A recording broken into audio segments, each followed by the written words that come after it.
crossing the country road. Mga ano na, ang oras na ba? 11:15. So if you notice, there are some daylilies on the side of the road. Yung mga orange, some call them ditch lilies because they grow in the ditch. It makes sense though. Behind these trees are pastures. Some are just wooded hunting area that they grow some leaves, trees for either pang timber, or some are still available for yung benta. Here you can own as many or as huge land as you want. Basta afford mo lang yun. And some would have it for lease. Pero mahal din kasi ang tax, but I guess if you want to invest on something, it would be nice to have in a land. Ay, di basta-basta maano, as long as you pay the taxes, and then it's not in the like masyadong malapit sa creek, or di masyadong malapit sa yung mga na prone sa erosion, yung masyadong steep, you will be fine. Here in Georgia, if you notice some of my road trips, madami siyang bundok, and that's why we are not really into tornadoes, because we have some mountains and some landscape of our land that could kinda destroy the flow of, or yung parang strength of the tornadoes. But there are some places though, kasi it's really nature, and it's a strong wind, kaya hindi rin siya guarantee na if you live in Georgia you are be free. And also yung other state are yung tinatawag nilang tornado alley, which means kahit may bundok sila, hindi pa rin siya guaranteed to have a safe haven for calamities. Dito, yung places are hindi siya free from any anong tawag niyan, calamities, and temperature is quite multipolar. Kasi sometimes it's sunny, and then the forecast would say it would be a good day and the temperature would be this and that, but afterwards yun pala siya, maulan after. So I don't know if the forecast or it's just nature na hindi talaga biyan na talaga ng knowledge ng technology and human yung pagkaroon ng multiple temperature and climate in a day. Kaya yun, if you do gardening, medyo affected ang pag-garden mo, kasi you cannot do much on some aspect if it will rain. Although libre yung water or yung dilig, but in most cases, pag mag-trim ka kasi ng what's this, yung leaves or yung mga sa plants mo, it should not rain within 3 days. Kaya prone to disease kasi pag you have your plants or flowers trimmed na uulan, lalo na within the day or the next day, kasi dapat mag-heal muna or mag-close muna yung kumbaga yung naputol mo bago mabasa. May patay na squirrel. Yung squirrel kasi pag they love to go back and forth. Kaya mahirap kahit you are careful with driving. I don't know. I guess they just like the fun. Dami na nakasun sa akin. Naman ako 50 miles per hour. I have 2 behind me. Talaga sila dito, they are rush. And kahit even there is a sign that on the curve lines, yung medyo that it has to be like 30 miles per hour, sila ay nasa 80 miles per hour, like parang nasa racing sila. I even wonder why they don't go in a like speedway, para they can run as fast as 300 miles per hour. Ayan.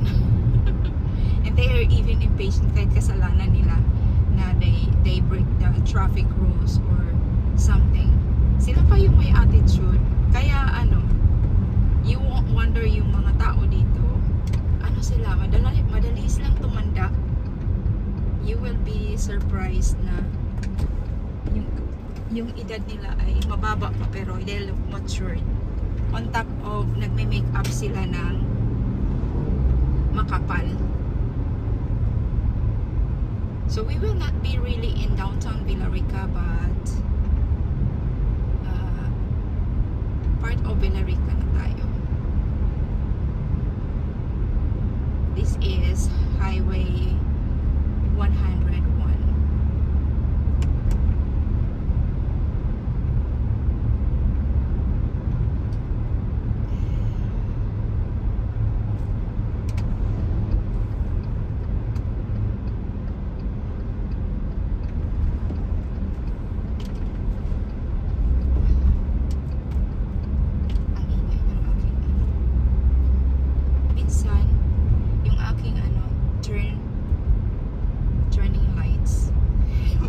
Palipat-lipat. Very sensitive. It took me about 3 years living here before I have the courage na okay, I have to learn to drive. I have been seeing in news and even when we drive that people are not really like paying attention much on the traffic rules, and they are really so happy yung kakasuhan ka because even it's their fault, yung ganun yung mga tao dito. Kaya if you notice, most of those who lived here, depending on the benefits they have, even the foreigners would retire to other country kasi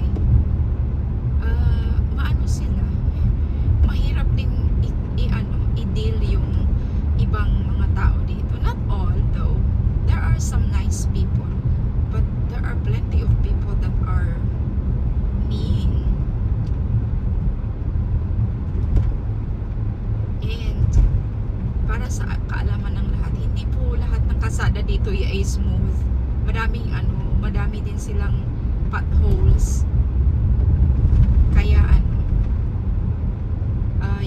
yung nakikita natin sa movies are parang lang dyan, 30% 30% yata ang totoo. Parang I was tawag niyan, I was shocked with the reality, and yung sabi nila na walang basura. Ang dami kaya. Ang dami. Super. Almost every day I have even to pick some garbage in our front yard because people are just throwing their trash. Kahit yung ng drinks, tinatapon lang nila. Madaming tao na hindi ganun sa yung nakikita natin sa movies. And some would think na yung na bata na yung pala sagot, oh, wait until you deal it personally kung you would think they are smart or that's fun. Kasi I can't deal with those kind of yung bata na pala sagot. No, makumot jud nako ang baba. Mao na I would rather if you notice on my main channel, yung isang channel ko, if you notice, mas I deal mostly with dogs than people or kids. Kasi mas madaling maalagaan ang aso kaysa sa tao. Sila ma-attitude. At saka I guess because I grow up yung in a family where correct me if I'm wrong, pero hindi naman buo yung family ko, yung parents ko hindi naman sila kasal, but yung may nagmamaw ng grass. Look, tingnan nyo.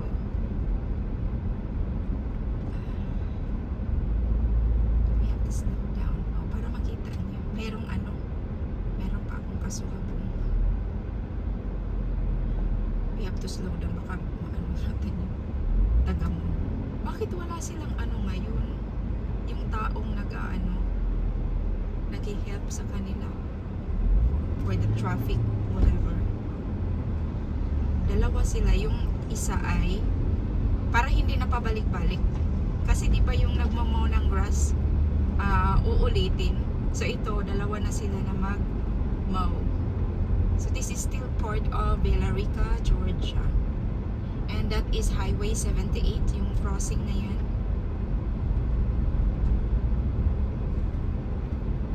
It's really a perfect day para mag-mow ng grass.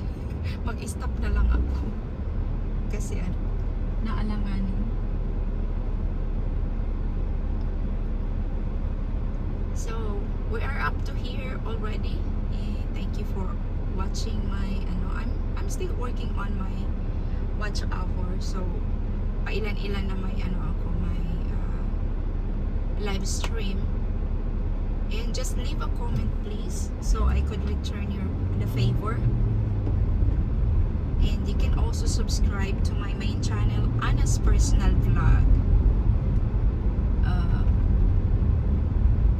Ito naman ay inaano ko lang din para may upload pa konti-konti, diba? Para someday ma-work ko na yung watch hour. Thank you all for watching. Bye!